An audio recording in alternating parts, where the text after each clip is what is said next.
මාස 8 ඉඳන් බබාට ප්‍රධාන වේලට එහෙම නැත්නම් කෙටි වේලට ওই දෙකටම දෙන්න පුළුවන් විදිහේ රුලන් එකක් හදමුද? මම මුලින්ම ඇතිලයක් ලිපේ තියලා එකට මේ පැල්වත්ත බට එකෙන් ටිකක් දාගන්නවා. රුලන් දෙන්න පුළුවන් බබාට මාස 7 ඉඳලා. හැබැයි මම මේකට රටේන්දි එකතු කරන හින්දා රටේන්දි දෙන්න වෙන්නේ මාස 8 ඉඳලා. බටර් ටික දිය වුණාට පස්සේ මම මේකට බබාට ඇති වෙන තරමට රුලන් දාගන්නවා. මම මේ සැඳි 3ක් වගේ දාගන්නවා. දාලා මේ රුලන් එකේ සුවඳ එනකන් චුට්ටක් බැද ගන්නවා. ඊට පස්සේ මම මේකටම වතුර චුට්ටක් දාලා රුලන් එක ටිකක් තැම්බෙන්න අරිනවා.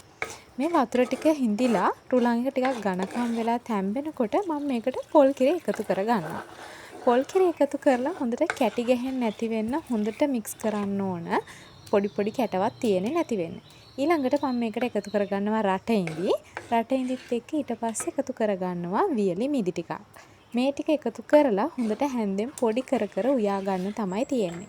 මේක උයා ගන්නකොට මෙන්න මේ විදිහට දුඹුරු පාටකට හැරෙනවා රටෙන්දි. රුලන් කියන්නේ ඔයාට ඉක්මනින්ම බබාගේ බර වැඩි කරගන්න පුළුවන් කෑමක්. ඉතින් මේකට තව තලයට ටිකක් ගිහලා බබාට කන්න දෙන්න පුළුවන්.